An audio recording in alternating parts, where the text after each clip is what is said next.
శ్రీ విఘ్నేశ్వరాయ నమ. శ్రీ గురుభ్యో నమ. జగదంబాయ నమ. ఏకవేణి జపాకర్ణపూర నగ్న ఖరాస్థిత లంబోష్టి కర్ణికాకర్ణి తైలాభ్యక్త శరీరిణి వామపాదోల్లసలల్లోల లతాకంటకభూషణ వరమూర్ధధ్వజ కృష్ణ కాళరాత్రిర్భయంకరి. శ్రీ దేవి మహత్యం వింటూ ఉన్నాము, దేవి భాగవతం వింటూ ఉన్నాము. ఇందులో సప్తమ స్కందంలో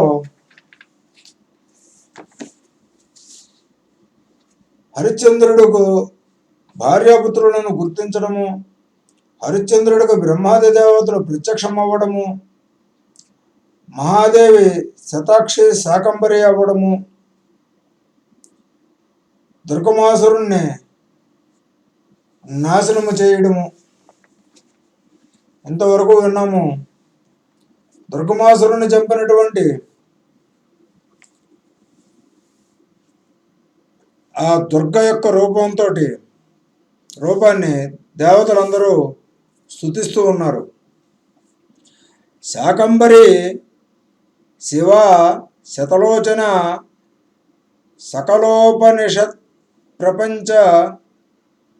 ప్రపంచిత దుర్గమాసురనాశిని మాయేశ్వరి పంచకోశాంతరస్థిత నిర్వికల్ప సమాధితో మునీశ్వరులు నిన్ను ధ్యానిస్తున్నారు.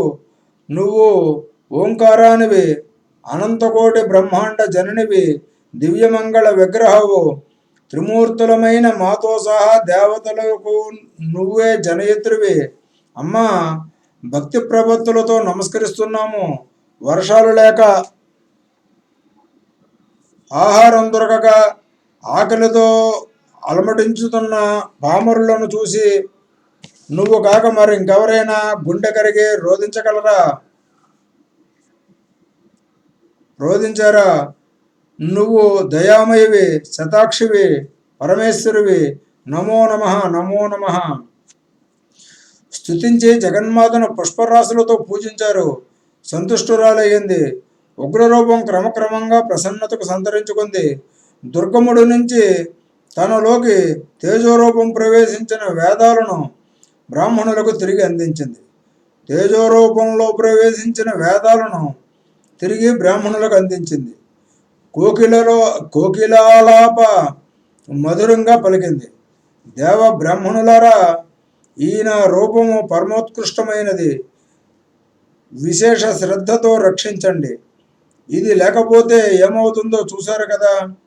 మీరంతా ఇతోధిక భక్తి శ్రద్ధలతో నన్ను పూజించండి, నిరంతరము సేవించండి. ఇంతకన్నా నేను చెప్పే శుభ ప్రసంగం ఏమీ లేదు. నా మహాత్యాన్ని తెలియజెప్పే గ్రంథాల్లోకెల్లా ఇది ఉత్తమోత్తమం. నిత్యము పఠించండి, పారాయణ చెయ్యండి. ఇది అన్ని పూజల కన్నా, హోమాల కన్నా మిన్నగా నన్ను సంతోషపెడుతుంది. ఆ సంతుష్టితో మీ ఆపదలన్నింటినీ తొలగిస్తాను. దుర్గమాసురుణ్ణి సంహరించాను కనుక దుర్గను, సానుభూతితో త్రినయనాల నుంచి వర్షధారలను కురిపించాను కాబట్టి శతాక్షిని. ఈ రెండు నామధేయాలలోనూ ఉన్న తత్వాన్ని గ్రహించి జపించిన వారు మాయావరణాన్ని ఛేదించుకొని ముక్తి పొందుతారు. సారాంశంగా ఒక మాట చెబుతున్నాను, ఆలకించండి. సురారులకు అన్ని వేళలా సంశయవను నేను మాత్రమే. సురాసురులకు అన్ని వేళలా సంసేవ్యను నేను మాత్రమే అని ప్రకటించి శతాక్షి అంతర్హితమైంది. ఇలా దేవీ దేవతలకు, మానవులకు కష్టాలు తొలగించి సంతోషాలు కలిగిస్తూ ఉంటుంది. జనమేజయ, అతి రహస్యమైన పరాశక్తి మహత్తత్వాన్ని నీకు ఉపదేశించాను.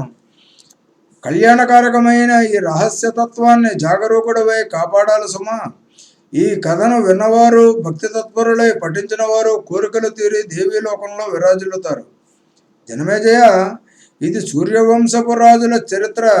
చంద్రవంశపు రాజులలోనూ ఇలాగే దేవీ తత్పరులైన మహారాజులున్నారు. సృష్టిలో విభూతమంతయు శ్రీమంతము ఊర్జితము అయిన ప్రతి సత్యము అంటే ప్రతి ప్రాణి పరాశక్తి అంశ సంభవమేనని తెలుసుకో. వీరే కాదు, పరాశక్తి ఉపాసకులైన తక్కిన రాజులు అందరూ కూడా సంసార తరుమూలానికి కుఠారాలే అంటే గొడ్డళ్ళు. అందుచేత సర్వాత్మన భువనేశ్వరుని సేవించాలి. శాకాహారి మాంసాన్ని వదిలేసినట్టు తక్కిన దేవతలను పరిచయించాలి. వేదశాస్త్రాలు అనే క్షీర సముద్రాన్ని మదిస్తే నాకు దొరికిన ఏకైక రత్నము పరాశక్తి పాదపద్మం. దీనితో నేను ధన్యుణ్ణయ్యాను. ఓతము ప్రోతము అన్నీ ఆ శక్తియే. ఆ శక్తిని తెలుసుకోకుండా ఎవడు ముక్తి పొందలేడు. తెలుసుకున్న వారికి దుఃఖాలన్నీ తొలగిపోతాయి. సిగ్గుతో కానీ, భయంతో కానీ, భక్తితో కానీ, ప్రేమ యుక్తితో కానీ సర్వసంగ పరిత్యాగులై మనస్సును నిగ్రహించుకొని ప్రయత్నపూర్వకముగా దేవీ ధ్యాన తత్పరులు కావాలి. ఇది వేదాంతడిండిము. శ్వేతాశ్వతర వేదశాఖ చెబుతున్న మాట.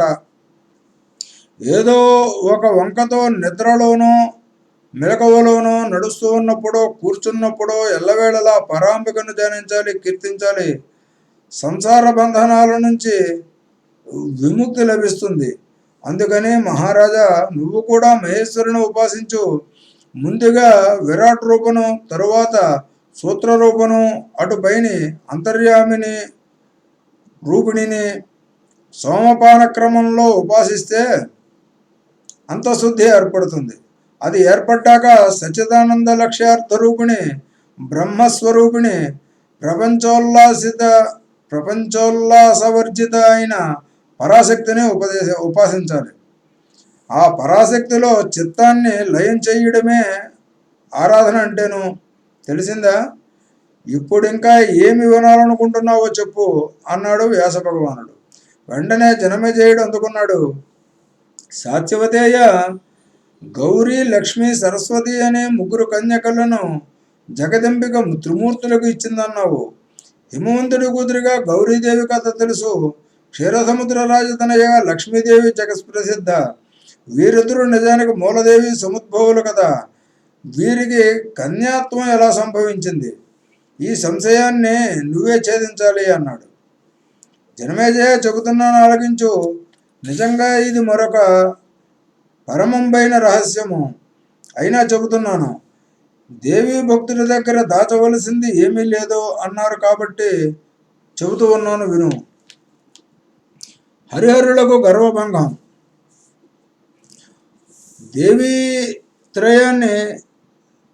దేవత్రయానికి పరాంబిక ఇచ్చింది.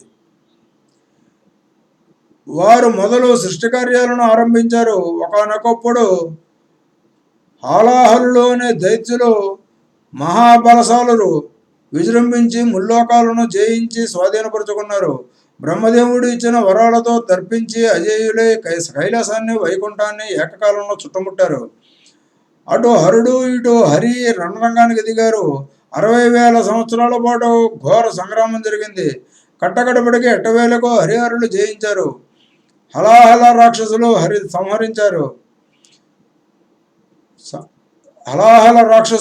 సంహరించారు. హరుడు కైలాసానికి, హరి వైకుంఠానికి క్షేమంగా లాభంగా తిరిగి వచ్చారు. వచ్చి తమ భార్యల ముందు అహంకారం ప్రదర్శించారు. మేమే రాక్షసులను సంహరించామంటూ. నిజానికి వీరి క్షేమం కోరి ఆ రాక్షసులను మట్టుపెట్టింది గౌరీ లక్ష్మీదేవులే. అది తెలుసుకోలేక హరిహరులే విర్రవెగుతూ ఉంటే చూసి వారిద్దరూ అదో రకంగా పోదురు బడాయి అన్నట్టు నవ్వారు. హరిహరులకు పట్టరానంత కోపం వచ్చింది. ఆదిమాయామోహితులు అయ్యారు. మరింతగా కించపరుస్తూ, అవమానిస్తూ ఏమీ అనకూడని మాటలు అన్నారు. దురుత్తరం ఇచ్చారు. దానితో అక్కడ గౌరీదేవి, ఇక్కడ లక్ష్మీదేవి భర్తలను పరిచయించి అంతర్హితులయ్యారు. హరిహరులు హాహాకారాలు చేశారు. ఇద్దరు క్షణంలో నిశ్శక్తులు అయిపోయి చైతన్యాన్ని కోల్పోయారు. నిశ్చేతనుడై పడి ఉన్న హరిహరులను చూసిన బ్రహ్మదేవుడు ఇప్పుడు ఏమిటి చేయడమా అని ఆలోచన పడ్డాడు. ఆ కారణంగా దేవతా ప్రధానులకు ఇలాంటి దురవస్థ ఎందుకు వచ్చింది, ఎలా వచ్చింది, ఏ పాపము ఎరగని జగత్తుకి కొంపదీసి ప్రళయం రాదు కదా, నిమిత్తమేమిటో తెలియకుండా ప్రతిక్రియ ఎలా చెయ్యను, ఏమి చెయ్యను, అంతా అగమ్యగోచరంగా ఉంది అంటూ ఒకసారి కళ్ళు మూసుకొని అంతర్దృష్టిని సారించాడు. పరాశక్తికి కోపం వచ్చి ఇంత జరిగిందని గ్రహించాడు. అమ్మయ్య, కారణం తెలిసిందే అనుకుని స్థిమితపడ్డాడు. హరిహరులు చేయవలసిన ప్రతిక్రియను వారి పక్షాన తాను చేయడానికి సంకల్పించాడు. మను సనక సనందనాథులైన తన పుత్రులను పిలిచాడు. నాయనలారా, ఒక పని మీద మిమ్మల్ని పిలిచాను. తపస్సు చేసి పరాశక్తిని ప్రసన్నరాలను చేసుకోవాల్సిన అవసరం ఒకటి ఏర్పడింది. అయితే ప్రస్తుతం నాకు అంతటి ఓపిక లేదు. జగద్భారాన్ని వహిస్తున్నాను కనుక తీరిక కూడా లేదు.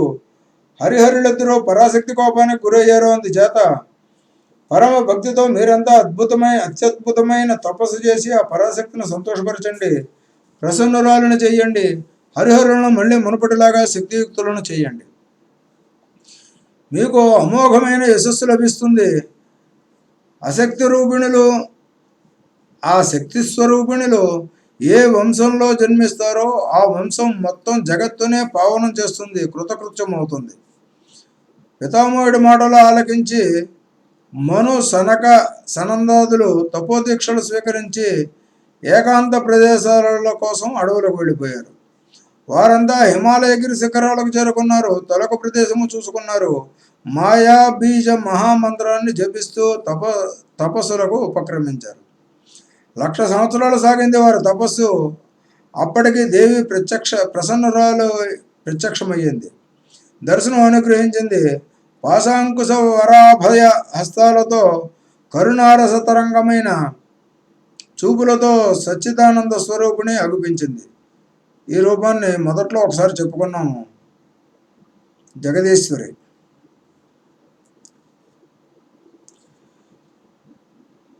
మునీశ్వరులు భక్తి పారవస్యంతో స్తుతించారు. విశ్వరూప, అగ్నిరూప, జలరూప, సూత్రాత్మ శరీరిణి నమో నమః. లింగదేహాలు అన్నీ నీలోనే ఓతప్రోతంగా ఉంటాయి. నువ్వు ప్రజ్ఞాస్వరూపువు,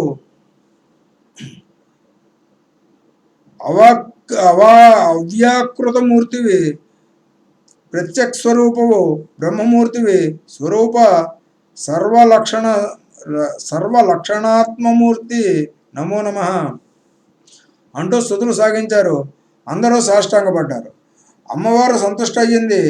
వీణానాదంలా పలికింది, నేను వరదాయనిని, కోరుకోండి ఏమి కావాలో అంది. హరిహరులను శక్తియుక్తులను చైతన్యవంతులను చేయమని అందరూ ఏకకంఠంగా అడిగారు. దక్షుడు ప్రత్యేకంగా ఒకటి కోరాడు. జగదంబిక, నువ్వు మా ఇంటిలో జన్మించాలి. నా జన్మ చరితార్థం అవ్వాలి. జపము, ధ్యానము, పూజ, స్థానము, విధి విధానము అన్నీ నీ నోటి నుంచి విని తెలుసుకోవాలి అనుకుంటున్నాను. దయచేసి అనుగ్రహించు అని అభ్యర్థించాడు. మునీశ్వరులారా, హరిహరులు నా శక్తులను అంటే గౌరీ లక్ష్మీలను కించపరిచారు, అవమానించారు. వారికి ఆ శక్తులను ఇచ్చేటప్పుడే చెప్పాను అవమానిస్తే ఊరుకోనని, అయినా అవమానించారు. అందుకని హరిహరులకు దురవస్థ వచ్చింది. అటువంటి అపరాధాలు ఇక ముందు ఎప్పుడూ ఎవరూ చేయకుందురుగాక. మీరు కోరారు కనుక ఈసారికి హరిహరులను క్షమిస్తున్నాను, స్వస్థత చేకూరుస్తున్నాను. లక్ష్మీ పార్వతులు ఒకరు క్షీరసాగరంలోనూ ఒకరు దక్షుని ఇంటిలోనూ ఆవిర్భవించి హరిహరులను ఆదుకుంటారు. జపము, ధ్యానము గురించి అడిగారు కదూ, వినండి. మాయాబీజ మంత్రమే మహామంత్రము. అదే నాకు అత్యంత ప్రియకరము. ధ్యానించవలసినది విరాట్ స్వరూపాన్ని, లేదా ఇదిగో మీ ఎదుట ఉన్న ఈ రూపాన్ని.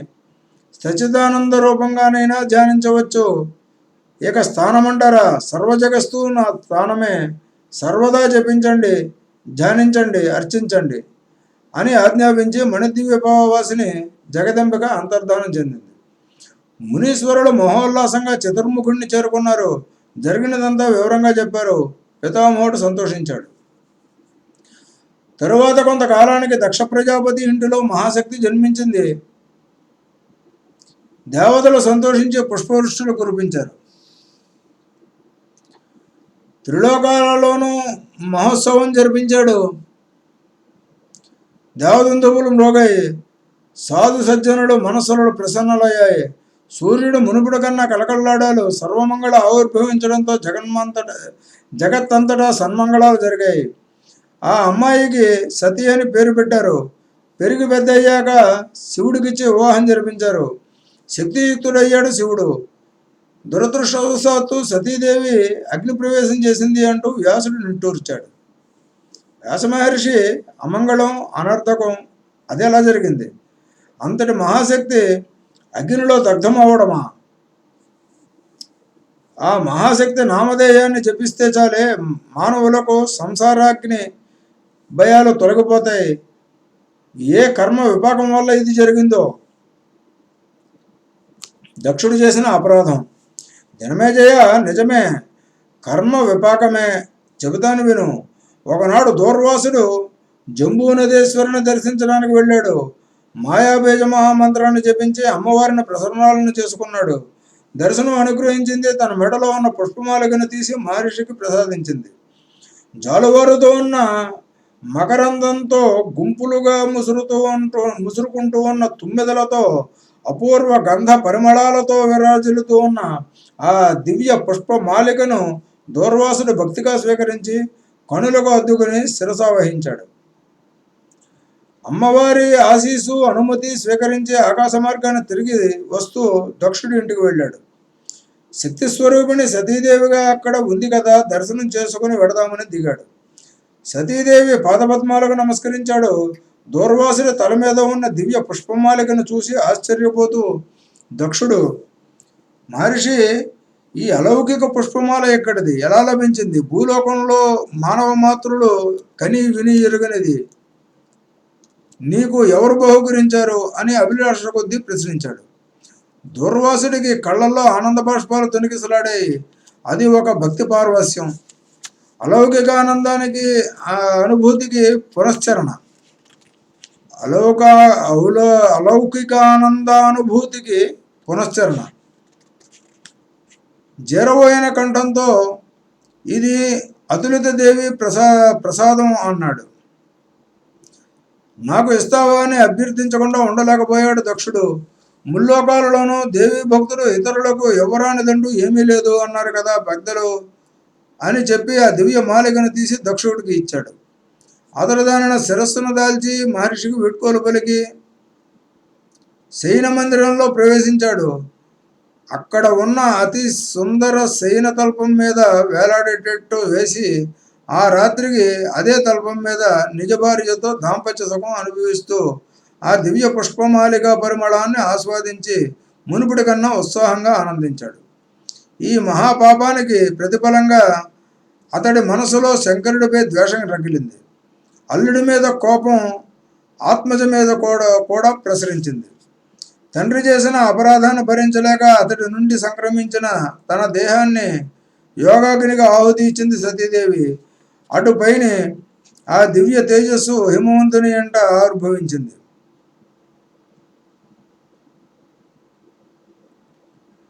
పార్వతీ నామధేయంతో పరిడమిల్లింది అని చెప్పి ఒక్క క్షణం ఆగాడు వ్యాసుడు.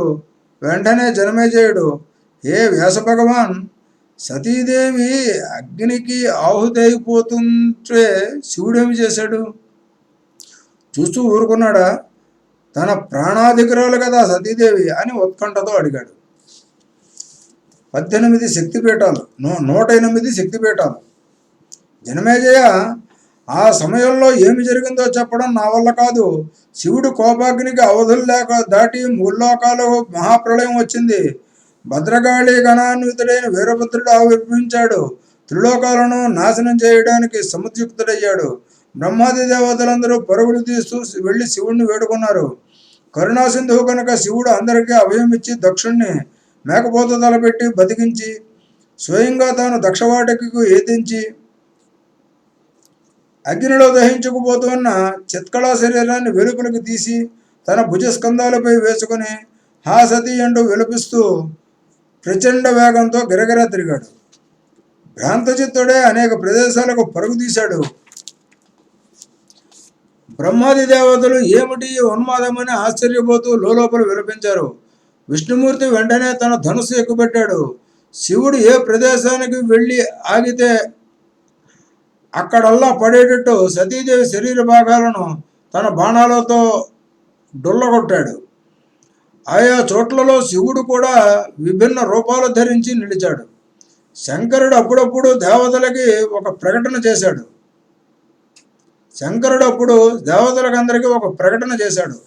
దేవతలారా, ఈ ప్రదేశాలలో భక్తి తత్పరులై దేవిని ఆరాధించిన వారికి దుర్లభం అంటూ ఏది ఉండదు. పరాంబిక ఈ స్థలాలలో నిత్య సన్నిహితురాలే ఉంటుంది. ఇవి దివ్య క్షేత్రాలు. ఇక్కడ పునశ్చరణ చేసిన వారికి మంత్రాలన్నీ సిద్ధిస్తాయి. మాయాబీజ మహామంత్రం మరీ విశేషంగా సిద్ధిస్తుంది అని ప్రకటించి శంకరుడు సతీ విరహాతురుడే ఆయా ప్రదేశాలలోనే సంచరిస్తూ జప ధ్యాన సమాధి నిష్ఠాపరుడే కాలం గడిపాడు. జనమేజయ, అవి ఏ క్షేత్రాలో తెలుసుకోవాలనే ఉత్సుకత నీ మొహంలో కనిపిస్తుంది. చెబుతాను, తెలుసుకో. వాటిని దేవీపీఠాలు అంటారు. వెళ్ళి దర్శించగలిగితే ఉత్తమం. దర్శించలేని వారు శ్రద్ధగా వింటే చాలు, పాప విముక్తులవుతారు. అవి సిద్ధపీఠాలు. వారణాసిలో విశాలాక్షి, ముఖ నివాసంలో గౌరీ, నైమిషంలో లింగధారిణి, ప్రయాగలో లలిత, గంధమాదనం మీద కాముకి, మానస క్షేత్రంలో కుముద, దక్షిణ క్షేత్రంలో విశ్వకామ, ఉత్తర క్షేత్రంలో విశ్వకామ ప్రపూరిణి, గోమంతంలో గోమతి,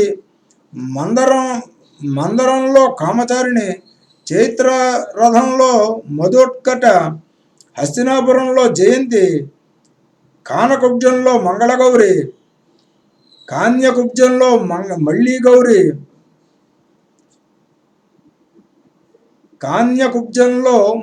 గౌరి, మలయాచలం మీద రంభ, ఏకామ్రపీఠంలో కీర్తిమతి, విశ్వక్షేత్రంలో విశ్వేశ్వరి, పుష్కర క్షేత్రంలో పురుహూతిగా, కేదారంలో సన్మార్గదాయిని, హిమాలయంలో మంద, గోకర్ణంలో భద్రకర్ణిక, స్థానేశ్వరంలో భవాని, బిల్వక క్షేత్రంలో బిల్వపత్రిక, శ్రీశైలంలో మాధవి, భద్రేశ్వరంలో భద్ర, వరాహశైలం మీద జయ, కమలాలయంలో కమల, రుద్రకోటిలో రుద్రాణి, కాలంజర క్షేత్రంలో కాళీ, సాలగ్రామంలో మహాదేవి, శివలింగ క్షేత్రంలో జలప్రియ, మహాలింగాలలో కపిల, మాకోట క్షేత్రంలో ముకుటేశ్వరి, మాయాపురిలో కుమారి, సంతాన క్షేత్రంలో లతాంబిక, గయాక్షేత్రంలో మంగళాదేవి, పురుషోత్తమపురంలో విమలాదేవి, సహస్రాక్షంలో ఉత్పలాక్షి, హిరణ్యాక్షంలో మహోత్పల, విశాప క్షేత్రంలో అమోఘాక్షి, పుండ్రవర్ధనంలో పాడల, సుపార్శ్వంలో నారాయణి, త్రికోటంలో రుద్రసుందరి, విపుల క్షేత్రంలో విపులాదేవి, మలయాచలం మీద కళ్యాణి, సహ్యాద్రి మీద ఏకవీర, హరిశ్చంద్ర క్షేత్రంలో చంద్రిక, రామతీర్థంలో రమణ, యమునలో మృగావతి, కోటతీర్థంలో కోటవి, మాధవవనంలో సుగంధ, గోదావరిలో త్రిసంధ్య, గంగాతీరంలో రతిప్రియ, శివకుండంలో శుభానంద,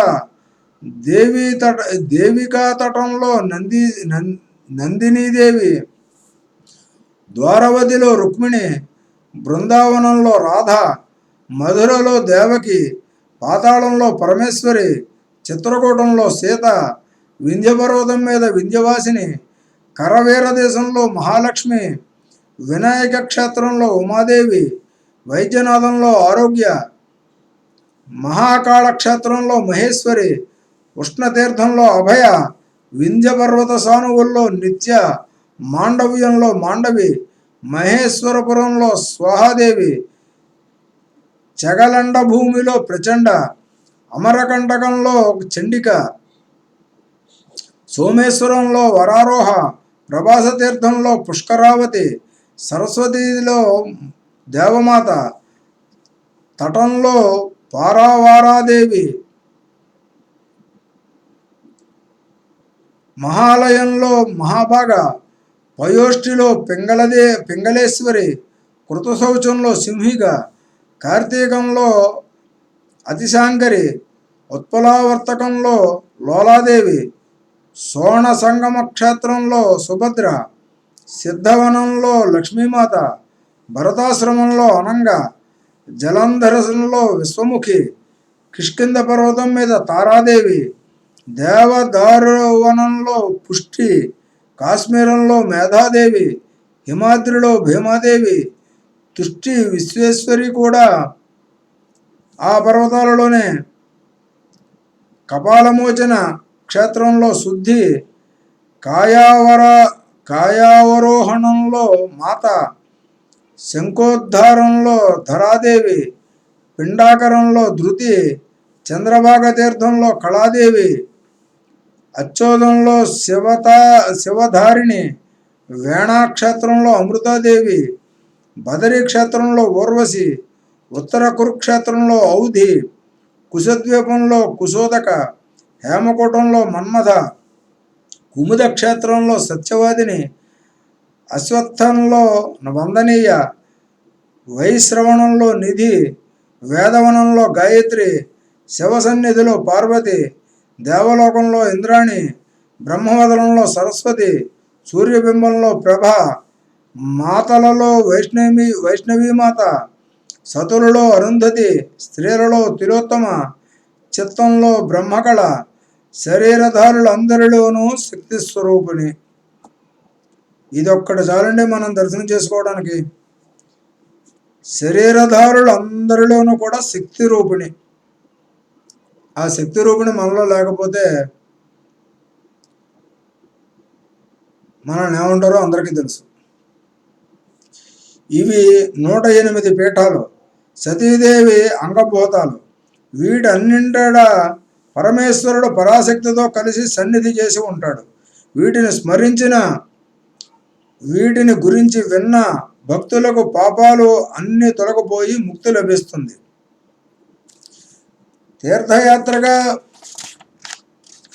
తీర్థయాత్రగా బయలుదేరి వీటిని సందర్శించి ఆయా క్షేత్రాలలో పితృదేవతలకు తర్పణ శ్రాద్ధ విధులు నిర్వహించడం ఉత్తమోత్తమం.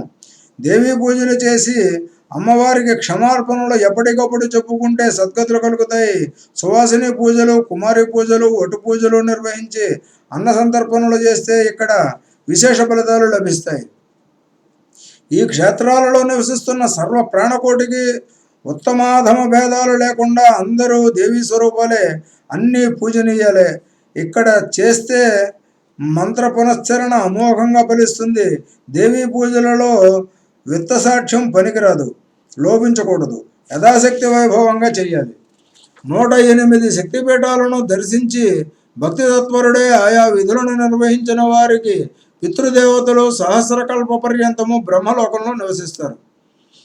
పూజించిన వారు జ్ఞానులై భవాంబునిధిని దాటి ముక్తిని పొందుతారు. మణిద్వీపంలో దేవీ సన్నిధిని నివసిస్తారు. ఈ అష్టోత్తర శతనామాలను జపించిన, లిఖించిన పుస్తకాన్ని ఇంటిలో ఉంచుకున్న దుష్టగ్రహ పీడలన్నీ తొలగిపోతాయి. పుణ్యమనేటి సముద్రంలో సౌభాగ్య సంపదలు వర్ధిల్లుతాయి. వారికి ఇంకా అసాధ్యమంటూ ఏమీ ఉండదు. వారు సాక్షాత్తు దేవీ రూపులే, దేవతలే. నమస్కరిస్తామంటే ఇక మానవుల మాట చెప్పాలా? దేవతలే నమస్కరిస్తారంటే ఇక మానవుల మాట చెప్పాలా? శ్రాద్ధకాలంలో ఈ అష్టోత్తర శతనామాలను జపిస్తే పితృదేవతలు సంతృప్తి చెందుతారు, ఉత్తమ గతిని పొందుతారు. జనమేజయ, ఇవి సాక్షాత్తుగా ముక్తి క్షేత్రాలు, సంవిన్మయాలు, సిద్ధపీఠాలు. మతిమంతులు వీటిని తప్పక సేవించాలి. అతి గుహ్యమైన ఈ విషయం నీకు చెప్పాను. ఇంకా ఏమి వినాలనుకుంటున్నావో చెప్పు అన్నాడు వ్యాసుడు. వ్యాస మహర్షి, హిమవంతుని ఇంటిలో ఆ దివ్య తేజస్సు ఆవిర్భవించిందన్నావు, అది మరి కొంచెం విస్తారంగా చెప్పు. శక్తి కథామృతాన్ని గ్రోలంలో ఎవరైనా ఎంతకైనా తృప్తి చెందుతారా? ఇంకా వినాలనే ఉంటుంది కనుక పార్వతీ జనన గాథను మరింత వివరించు అని జనమేజయుడు అభ్యర్థించాడు. వ్యాసుడు సంతోషించి చెప్పనారంభించాడు. జనమేజయ, నువ్వు ధన్యుడివి, కృతకృత్యుడివి, మహాత్ముల చేతి కింద నలిగిన వాడివి. మహాదేవి పట్ల నిర్వాద్యమైన భక్తి నీకు కుదురుతుంది. అదృష్టవంతుడివి. కుదురుకుంది అంటే ఉంది. అదృష్టవంతుడివి. తర్వాత కథ చెబుతున్నాను, ఆలకించు అన్నాడు. వచ్చే భాగంలో విందాము. స్వస్తి.